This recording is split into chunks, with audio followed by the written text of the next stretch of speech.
Hello, my name is Josh, and today I'll be conducting a biomechanical analysis for the air squat. This will be covering its kinetics, kinematics, and functional anatomy to understand its movements, efficiency, and potential injury risks. The air squat is a fundamental lower body movement that's used in strength training, rehabilitation, and everyday activities.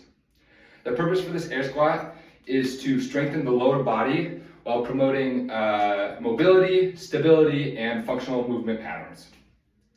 Let's begin with the starting position. Our feet should be shoulder width apart, toes slightly turned out, as well as chest up to keep good posture. Really engage your core. One way you can do that is just breathing in as you're lowering down to keep good stability, and just bracing yourself. This will as well keep a neutral spine. So I'll show you real quick. Shoulder width apart, knees just like that, and then from the side, make sure to keep a neutral spine. With the movement pattern, initiate by pushing the hips more back and bending at the knees. Lowering into the squat position while maintaining balance. One thing here, you don't want to keep your knees over your toes too much. You want to keep them right in line. As if you keep them overwards, and you kind of lose your balance. The movement continues into the thighs, and they should be parallel into the ground. If not, if you can go deeper, that would be preferred, depending on mobility. Then returning into the standing position by driving through your heels. Our knees should track over the toes, again, not too far over, just in line. Spine continues to remain neutral, and weight distribution should be balanced between like the midfoot and the heel, as you could be too far in front if you're on your toes.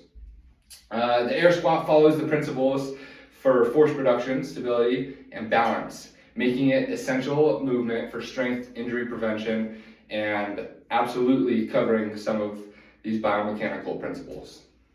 Now let's get into the anatomical breakdown of the phases.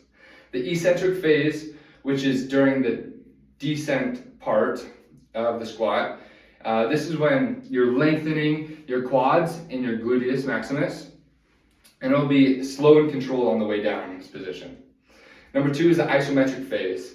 This will be at the bottom of the position. You're going to have a brief pause, but you're not going to stay too long as you can lose your momentum. This will be significant because you'll have a lot of force here.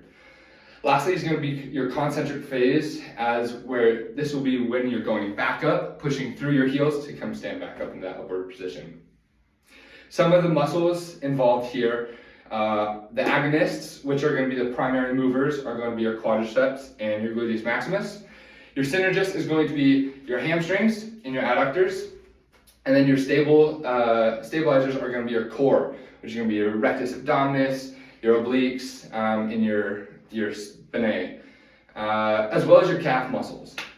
The antagonist muscles are going to be your hip flexors during the descent, the upward motion of the squat. Now for the joints, we have the hip, knee, and the ankle. The hip, the flexion is going to be during the descent, and then extension onto the upwards, as well as that's going to be a ball and socket joint. For the knee, you're going to have flexion on the descent and an extension on the way up. That's going to be a hinge joint. And lastly, for your ankles, you're going to have dorsiflexion on the way down and plantar flexion on the way up. That's also going to be a hinge joint. For muscle contraction, the eccentric muscles are the quadriceps and the glutes controlled, which lengthen during the descent. And then the isometric muscles are going to be the stabilizers in the body at the lowest point. And concentric are the quadriceps and the glutes as you come upwards. And these are going to shorten. Now let's get into some of the functionality of the movement. With the length-tension relationship, the optimal squat depth really depends on muscle length at different joint angles. This will predominantly affect force production. With force velocity curve, faster squats will generate less force, whereas slower squats are going to have more force application, which significantly useful for everyday activities, or if you start to get into a barbell squat with heavy weight, you're going to need that more force. Now the stretch shortening cycle, the pause at the bottom really influences the force output and the movement efficiency. Now we have the range of motion.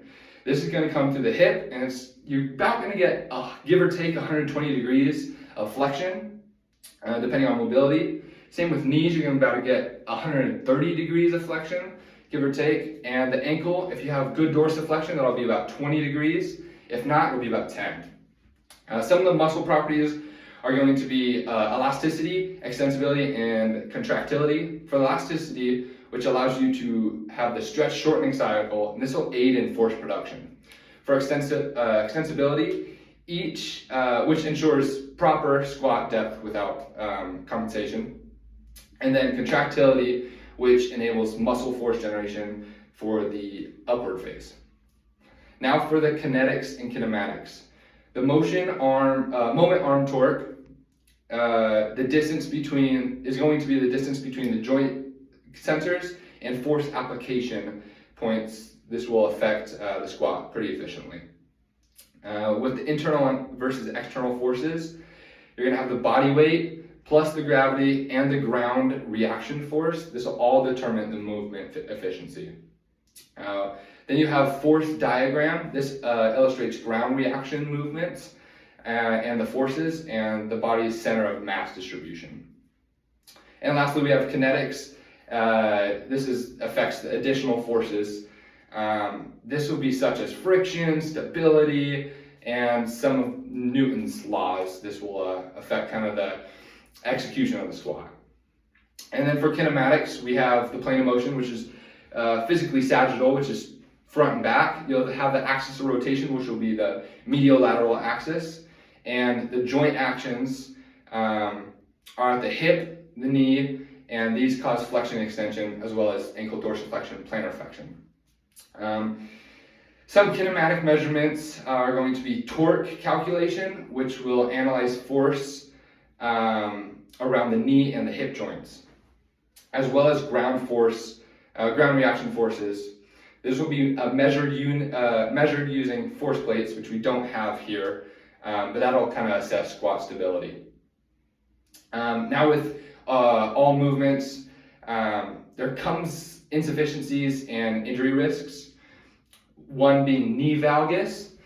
This is when your knees kind of have that inward motion and kind of have a collapse due to them. This is due to weak glutes as well as like poor ankle mobility. Also excessive forward lean. So this kind of comes from poor hip mobility as well as a weak core engagement too. Right here is about where you want to be. Any further, you kind of lose your balance there. You want to be in that center of gravity, really have a good force there.